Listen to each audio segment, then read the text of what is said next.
What's up, y'all? This is your man, Movie Coach Far, in the building. Yo, did y'all see Zack Snyder's cut? Listen, I'm gonna be perfectly honest. I don't really care about the 4 hours. I don't have patience issues. I don't have ADHD. I can sit and watch something and be engaged for more than 5 minutes. It's okay. I can do it. That being said, and then you hear the story about how Zack lost this whole thing in the first place. And it's like, okay, so Batman vs Superman comes out, and it's not great. I'm sorry, it's not great. It's not great. It's okay, but it's not great. And Warner Brothers hearing all this is starting to get nervous, even though they've already invested time, writers, directors, the whole nine, to this project, this culmination project called Justice League. So he hires Zach, and they hire Zach, and they bring him in, and they do all these shoots. I mean, they put it all together, but now they're getting wishy-washy and scary feats. You know what I mean? And so they start interrupting and interfering in things, and Zach is like, you know what, guys, I'm done with this, and he goes, peace out. So they bring Josh Whedon in. And apparently, Josh Whedon spent $20+ million over the budget for his reshoots. And that's the movie we saw with the majority of his reshoots. Apparently, from what Zach said, they only used about a fourth of his footage. I could tell. And Josh Whedon interjected some corny stuff. That all of that light, campy slapstick with Flash. I didn't appreciate none of that. I felt like that actually took away from the Flash experience. And then you watch the movie and you see like 5 whole minutes of Cyborg. Come to find out, he is a very important part of that whole thing. And he got like 5 minutes with Josh Whedon. And coincidentally, Ray was also one of the main vocal proponents, saying that Josh had a very toxic environment at the studio once he took over the helm. And I can understand why. I mean, at the end of the day, you know, the film's done. It's just not done in your vision. But your vision was whack, bro. It was whack. And what you did to Ray Fisher's character in Cyborg was really, really corny. What you did to Flash was really, really corny. You know what I mean? And all that Batman guilt nonsense that was in that first one that confused me, and all this, Wonder Woman has to be a leader. Leadership is something you manifest. You don't, one day you say, you know what, I got to be a leader. All of that stuff that was in that first one hurt me, to be honest with you. It was there. I was like, all right, I hear you, but man. And then Steppenwolf himself. Why did you change what the character looked like, bro? That was number one. That was petty. Number two, he looked way more awesome in Zach's vision than he did in yours. I don't know what you were trying to do. And then, Josh, you make Steppenwolf be the first one to come to Earth instead of Darkseid, so you don't even have any of that in there. What was your plan for Justice League 2, bruh? More freestyle? I mean, dude, Zach set up so many Easter eggs, cookies, whatever you want to call it, for not just this movie, but he was setting up the franchise with this movie. He was setting up another Green Lantern movie. You know what I mean? That was evident. He was setting up Martian Manhunter. Bro. How he tied Martian Manhunter to Man of Steel was freaking brilliant. It was brilliant. I know. There might be spoilers. I'm sorry. There might be some spoilers.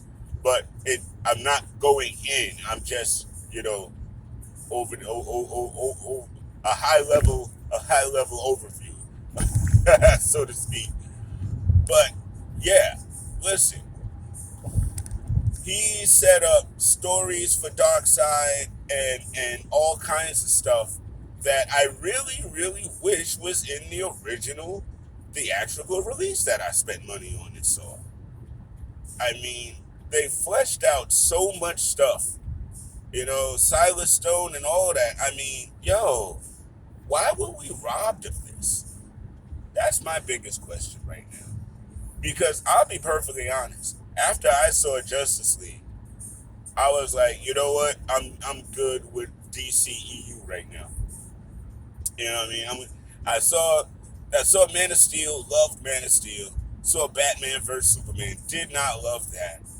And then I was like, well, Justice League would be, my tipping point. If it's good, I'll stay with it. If it's whack, it's whatever. It was whack. And so then they go and make Shazam, which was a pretty good movie. But in them doing so, they make more stupid behind decisions. Like, oh yeah, these movies aren't going to connect. Why aren't they? Don't be stupid. I mean, continuity with superhero movies is a thing now. So get on board with it.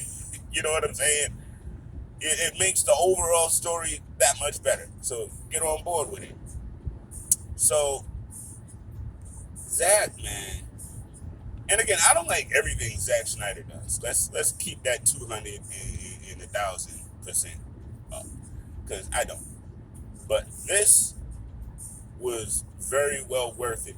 I mean, they set up Aquaman as well, much better than what I saw, initially. I mean, they would, dude, man. I'm telling you, if y'all had seen Zack's version first, I'm pretty sure a lot more people would be invested in this DCEU stuff. You know what I mean?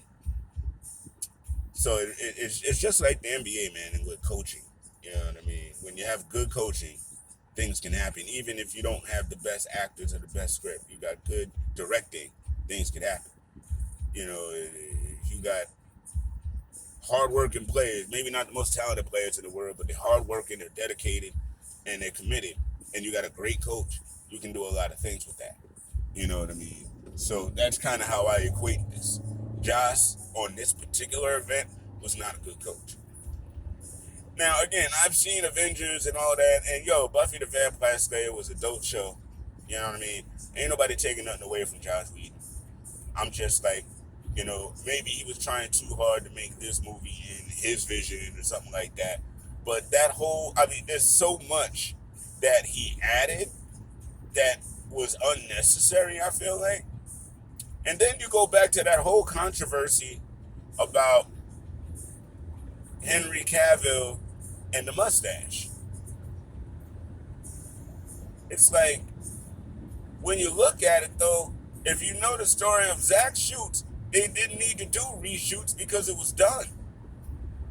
You know what I mean? There literally didn't have to be any Henry Cavill controversy. There really didn't. It didn't have to be.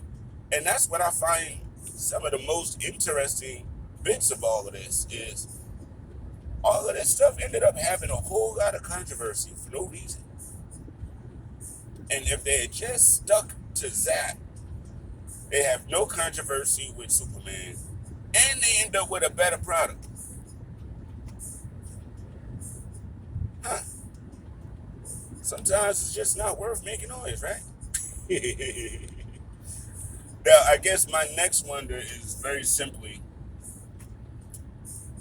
based on how well this version does. Do they go back to Zack and ask him to get back on to this project and perhaps Justice League 2 and all of this other stuff?